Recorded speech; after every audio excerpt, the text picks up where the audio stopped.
So we're going to take whatever's on the top, so the 4 clubs. Okay, we're going to take the 4 of clubs, all right, and I'm going to stick it in the middle of the deck, all right? So somewhere, give or take, right in there, more or less, right? Okay, so can you hold out your palm? All right, so I'm going to take the next card on the top, which isn't the 4 of clubs, it's the King of Hearts. Okay, I'm going to take the King of Hearts and I'm going to put it in your palm. Go ahead and take your other hand and just sandwich it real quick. And hold it real tight so I can't get at it. All right? You got it? All right. So we're going to take the next top card, okay? The next top card, which happens to be the 4 of clubs, because I can make the card come to the top of the deck, right? Which isn't really impressive because you've seen that over and over and over again, right? Mm-hmm. But the card wants to come to the top of the deck, so watch. If I take my hand and put it underneath your card, now the card can come to the top of the deck. Watch. I now have the King of Hearts. So what do you have? The 4 clubs? Oh my god. What the world? Hello the world! Skwirls here with another installment of Magic Monday, and today is going to be another card magic tutorial. We're looking today at a great effect in card magic. The particular trick is called Here Then There, as you saw from the title, and it's really one of my newer effects that I use. It's not by any means a new effect. It's been around for a number of years, but I really didn't start using it in my day-to-day routines until literally this past summer. I've known how it's done for quite some time. I don't know. I never performed it until this summer when someone was asking for more tricks, and then I just remembered how this one worked, and I happened to have what I needed in order to complete it, which we'll talk about here in a moment. But I performed it. It got the crowd going pretty awesomely crazy. Not like outstandingly ridiculous, but the effect was pretty profound. It was profound enough for me to realize to myself, okay, this effect is worth performing more than just this one time as a one-off. So going forward, I decided, okay, as maybe part of the ambitious card routine, or maybe at the end, or even as a standalone trick. I've done it once or twice, but usually I do this as a follow-up to an ambitious card routine where the card is constantly coming to the top of the deck, and I'll talk about how I set it up in a minute too, but usually I'll do it after the ACR, and it's a great follow-up effect. So, and the final effect, the finale of the trick, happens in the spectator's hands, which is always a nice added bonus, right? So, without further ado, let's get into it, shall we? All right, so hopefully the camera angles will be better this time around. I'm actually using a different camera. I've got a tripod kind of attached to my mic boom here. I'm still kind of working and experimenting with lighting, but hopefully this is a little bit better than the last tutorial for you guys. So let's get into it, shall we? So first of all, the performance, right? So what this essentially looks like is you have the spectator pick a card. In this particular case, we'll just use the top card. We'll use this 4 of clubs, right? So you say, okay, we're going to take that 4 of clubs and we're going to just put it somewhere right about in the middle of the deck. That's more or less the middle, right? So let's go ahead and stick it in there. Right, so you've got their card lost in the middle of the deck. Now, like I said, I typically like to do this at the end of an ambitious card routine where the spectator has already seen that I can bring the card magically to the top of the deck over and over and over again. But even if you haven't already set that kind of framework up, it's okay. But ultimately, that is going to be part of this. You are going to control the card to the top of the deck. But first off, you tell the spectator to hold out one of their hands, all right? And you say, okay, your card is presently lost in the middle of the deck. All right, so let's just go ahead and take this top card. The top card happens to be the King of Hearts. All right, we're going to take the King of Hearts and we're going to stick it in your hand. So, of course, I'm sticking it in their palm of their hand right now. I've only got one pair of hands, so apologize there. And then you say, okay, go ahead and take your other hand and sandwich it on top. All right, so essentially what's happening right now is the spectator has the King of Hearts in their hand, and they're going to take their other hand and stick it like this. And you tell them to hold it tight, hold it really tight so that I can't get at it and no one else can get at that King of Hearts, right? So that King of Hearts is sandwiched in their hand.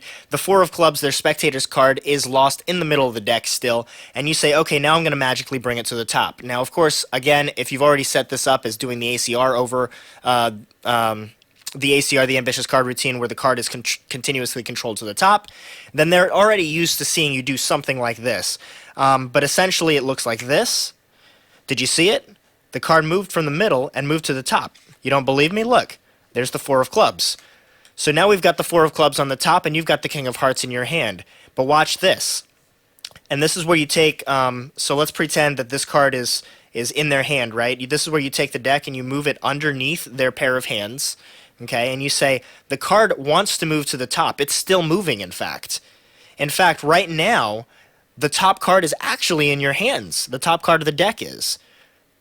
So look, and then you can snap your fingers or twist your hand or something or give it a little wiggle. And then you say, okay, the cards actually switched. Now I have the king of hearts, and your card, the four of clubs, jumped into your hand. Take a look. And then you take a peek.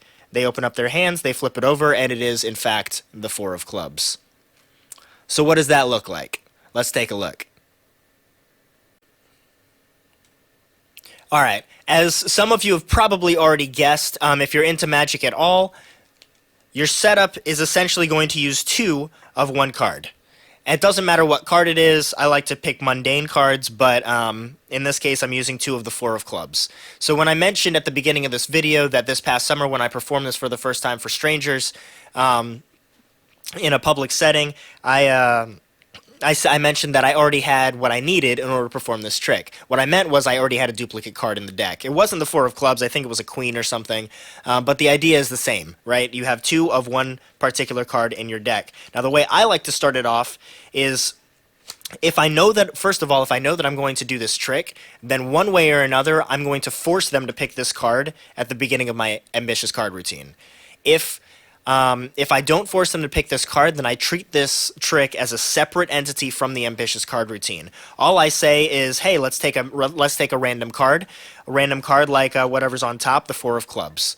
All right, but the setup that we have ahead of time is on the top of the deck. We have this.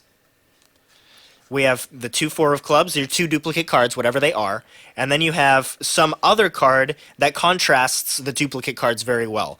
In this case, I've picked the king of hearts. It's red, it's a face card, etc., right? So it looks different. So on the top of the deck, I have 4, 4, and king in that order on the top of the deck. 4, 4, king, okay? Now I get a break underneath all three cards. Now, for those of you that might be looking at this and you're not at all a layman in the Magic community and you're saying, oh, I saw you get that break. Oh, I saw you get that pinky break. Oh, your pinky break is so obvious. Sure it is, because you're looking for it. All right, but what I've found more than like time and time and time again, more often than not, the spectators have no clue what you're going to do with the cards. They're completely 100% layman in the full extent of the term layman. They are completely out of the loop. They don't understand what's going on. They don't know how this stuff works.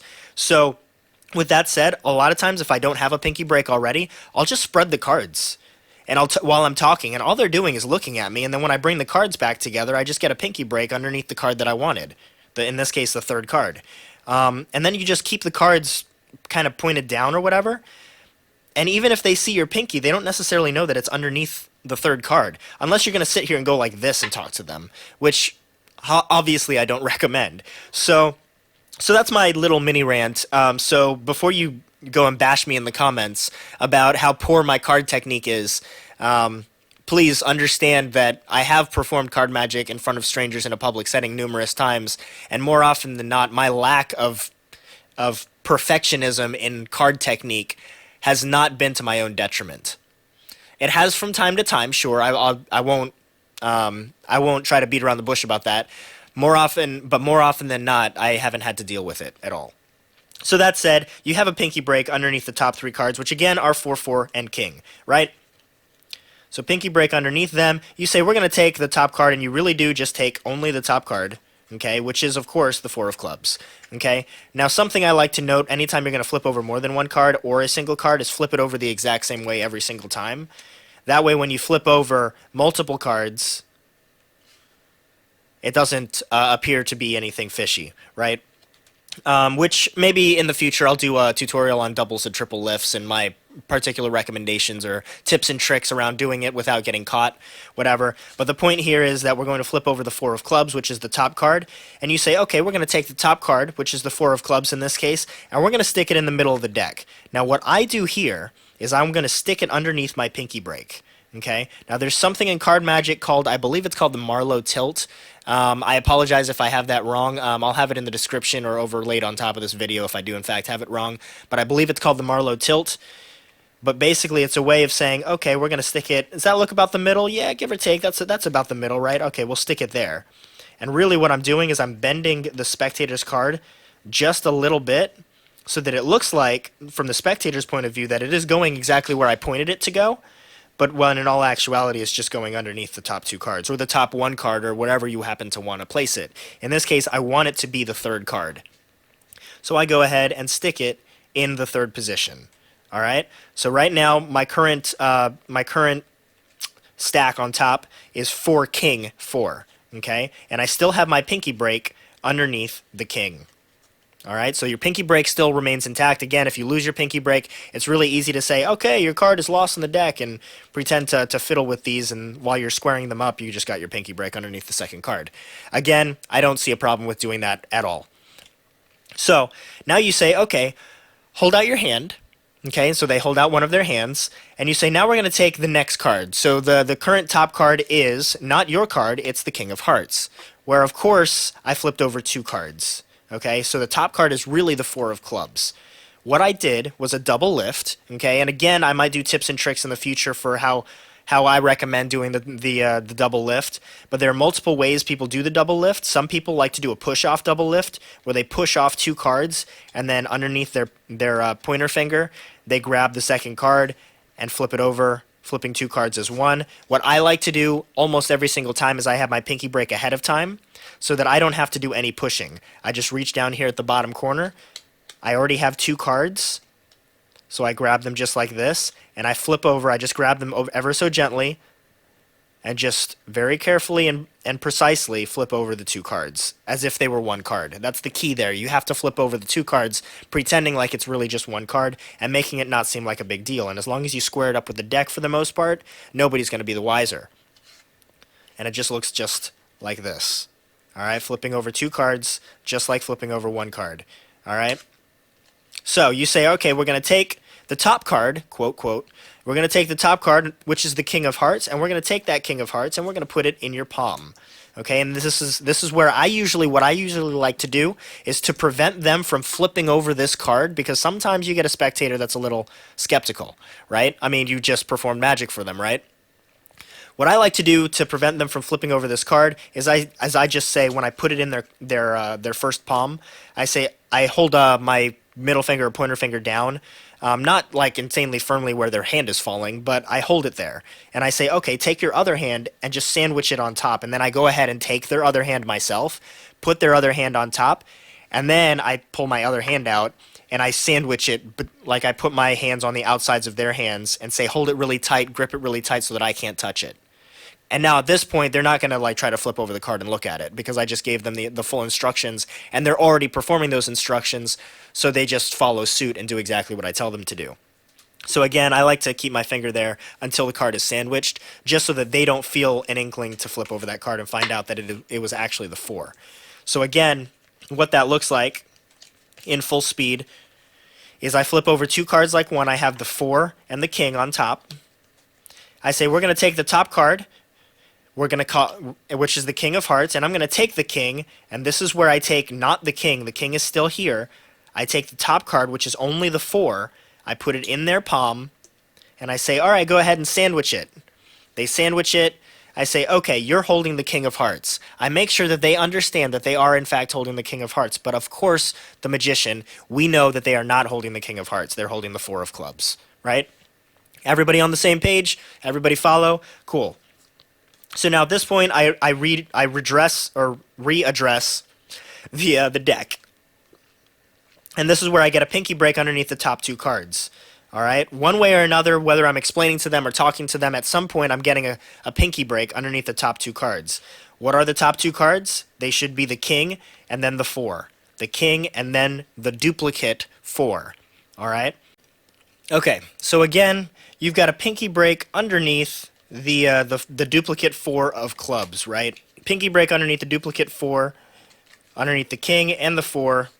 So now this is where you say, okay, I'm going to magically, quote unquote, magically make your card come to the top. And you can snap your fingers and twist your wrist like I like to do. You can wave your hand. You can do some other magical-y thing. You can make a chime noise. I don't really care. Whatever you like to do. And you just tell them, all right, your card has moved from the middle and has moved to the top. Take a look. Okay, so now we have this. We have the 4 of clubs. So your 4 of clubs has moved to the top. Now again, I like to preface it, or I like to do my ACR, my ambitious card routine, before this particular trick. So they've already seen me move a card to the top of the deck multiple times. They know that it's fully something that's within my realm of magical capabilities. So usually I like to make no joke of this. Make a not a big deal out of this. Usually what I'll do is, if I've already done the ACR, is I just tell them, hey, so you've already seen me move the card control, or you've already seen me move the card to the top of the deck multiple ways with the one-handed pass or what have you. So look, I'm just going to do that again really quick. So, all right, so now we've already found your card, right? We have the 4 of clubs on the top of the deck. But watch, and this is where, now remember, when I move the card to the top of the deck, I've just flipped over 2 cards as 1. That was another double lift, remember? All right? The real top card is still the King of Hearts, all right? But I showed them the 4 of clubs. So this is where I say, okay, I'm going to move my hand underneath yours, and watch, your card, the 4 of clubs, will jump into your hand where the new top of the deck is, all right? And if they don't believe you, you just say, look, I now have the King of Hearts. And then they open up their hand to reveal that this whole time, or not this whole time, but magically, they are now holding the 4 of clubs. Pretty cool effect, right? Pretty cool. So just a real quick overview of the steps here. On the top of the deck, you have 4, 4, and king. All right? You have the 4, and the king. In that order, you have a pinky break underneath all 4. And it looks like this. I say, okay, I'm going to take a random card, just an arbitrary card. We're going to look at the top of the top of the deck. You pick up the top card, the 4 of clubs. We're going to take the 4 of clubs. We're going to stick it into the middle of the deck somewhere, and you do a Marlowe tilt and get it to be the 3rd from the top, keeping your pinky break underneath the top 2 cards. Then you say, okay, we're going to take the next card at the top. You flip over 2 cards to reveal the King of Hearts. We're going to take that King of Hearts and go ahead and hold your palm out. We're going to take the King of Hearts and put it in your palm. Why don't you take your other palm and just sandwich that card in there nice and tight. There you go. Yeah, keep it real tight so that I can't get at that King of Hearts. All right? And while you're talking to them, you get another pinky break underneath the top 2 cards, and you say, okay, we're going to magically bring your 4 of clubs to the top of the deck. Check that out. It moved. It's now on the top of the deck. We have the 4 of clubs here. But watch, if I take my hand and put it underneath your hand, the 4 of clubs wants to jump continuously to the next top card, and the top card was in your hand. Don't believe me? I now have the King of Hearts. What card do you have? They open up their hands to reveal the 4 of clubs. And everybody goes crazy, and it's a really cool effect, and maybe you were putting some money on it at the beginning, and maybe you made something off of it. No, I'm just kidding, but I don't know. But whatever the case may be, really, really cool effect. Again, the name of the trick is called Here, Then There. Hopefully you guys like it. If you like this particular tutorial, if you like the last one, be sure to like these videos for Magic Mondays. Subscribe to the R&D. As always, guys, stay squirrely. Catch you next time.